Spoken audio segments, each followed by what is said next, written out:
হবিগঞ্জের নদী, হাওর ও খাল-বিলে একসময় প্রচুর পরিমাণে দেশীয় মাছ পাওয়া যেত। এখানে উৎপাদিত মাছ দেশের গণ্ডি পেরিয়ে বিদেশেও রপ্তানি হতো। এবছর হাওরে দেরিতে পানি আসা, নদী দূষণ, নাব্যতা সংকট, নিষিদ্ধ জাল দিয়ে মাছ শিকার, কীটনাশকের অবাধ ব্যবহার সহ নানা কারণে বিলুপ্ত হচ্ছে দেশীয় প্রজাতির প্রায় সকল ধরনের মাছ। হবিগঞ্জ প্রতিনিধি আলামিন খানের তথ্যচিত্রে ডেস্ক রিপোর্ট।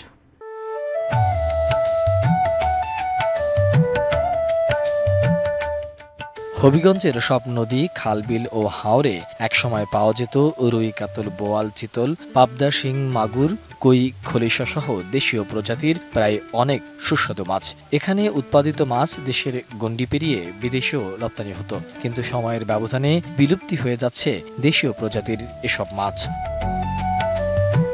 জেলেদের অভিযোগ, নানা কারণে বিলুপ্তি হয়ে যাচ্ছে দেশীয় প্রজাতির মাছ, যার কারণে আগের মতো এখন আর নদী, হাওর কিংবা খাল বিলে তাদের জালে ধরা পড়ছে না মাছ। পানি নাই, দেশ মাছ হইব করতেও পানি নাই, পানি জালে তো কম বেশি খাওয়া গেল না, মারতেও খাওয়া গেল না, কিনতেও খাওয়া গেল না। বিল বন্ধ করো, মাছের জীবন রক্ষা করো। একটা মাছ যদি ফোনা মার পারে 1 লক্ষ ফোনা মারলে 90 জন মারি 10,000 টাকা, কিন্তু বুড়া শুধু মারলা এখন ফোনা বাড়তে পারে না। এখন মনে করো এই বছরে মাছের চাষ নতুন মাছ দিয়েছে না, মাছ বাড়তেছে না, মাছের দাম অতিরিক্ত বাড়ছে। যে মাছ ছিল আপনার মনে হয় 300-400 টাকা কেজি, এই মাছ হয়ে আছে 1000-1200 টাকা। ওয়ালটন এখন দেশের সীমানা পেরিয়ে পৌঁছে গিয়েছে 50টিরও বেশি দেশে। ওয়ালটন, ঘরে ঘরে বিশ্বজুড়ে। স্থানীয়রা বলছেন, আগের মতো এখন আর বাজারে দেশি মাছ দেখা যায় না। দেশীয় মাছ রক্ষায় উদ্যোগী ভূমিকা নেওয়ার দাবি তাদের। সব দিকে বেরিবান করে গেছে, সুদ আয় না, সুদ না হওয়ার কারণে মাছ মরে যায়, এই কারণে মাছ কম পড়ে। আর আগে দেখতাম কয়েক বছর আগে সরকার কিছু মাছ ছাড়তো হাওরের মাঝে, এই বছরে মাছ কিন্তু বেশি পাওয়া যায়, তখন এই কয়েক বছর ধরে মাছ ছাড়ে না।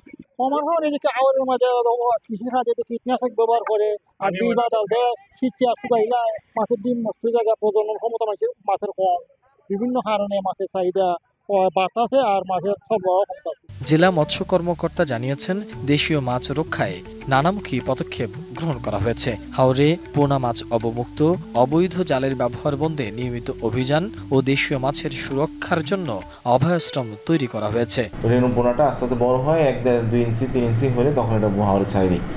এই দুইটা। আর একটা হচ্ছে হাওরে যে নিষিদ্ধ জালগুলো ব্যবহার করা হয়, আপনারা জানেন হাওরে প্রচুর পরিমাণ নিষিদ্ধ জাল ব্যবহার করা হয়, কারেন্ট জাল, চায়না দুয়ারি জাল, তারপর বিভিন্ন ধরনের ছাই, কিরণমালা ছাই, বিভিন্ন ধরনের, এগুলোর মাধ্যমে কিন্তু মাছ ধ্বংস করে ফেলতেছে। তো এগুলোর বিরুদ্ধে আমরা নিয়মিত অভিযান করতেছি। প্রত্যেক মাসে আমাদের প্রায় 15, 20, 30টা পর্যন্ত অভিযান হচ্ছে আমাদের বিভিন্ন হাওরে। তো এই অভিযানের ফলে আমরা প্রচুর পরিমাণে এই সমস্ত নিষিদ্ধ জাল, কারেন্ট জাল, চায়না দুয়ারি জাল এগুলো ধরতেছি, আটক করে এগুলো বিনষ্ট করতেছি। আর আরেকটা হচ্ছে অভয়াশ্রম আমরা করতেছি। মৎস্য দপ্তরের তত্ত্বাবধানে আমাদের বর্তমানে হবিগঞ্জ জেলায় প্রায় 9টা অভয়াশ্রম আছে। এই অভয়াশ্রমগুলো আমরা নির্দিষ্ট একটা এলাকার মধ্যে, এখানে কোনো ফিশিং হয় না, এখানে মা মাছ অবস্থান করে, তাদের বাচ্চা অবস্থান করে, পরবর্তীতে যখন এরকম বেশি পানি হয় তখন এগুলো আস্তে আস্তে ওই বিল বা হাওরে ছড়ায় যায়। এইভাবে আমরা চেষ্টা করতেছি হাওর অঞ্চলে মৎস্য সম্পদ বৃদ্ধির জন্য।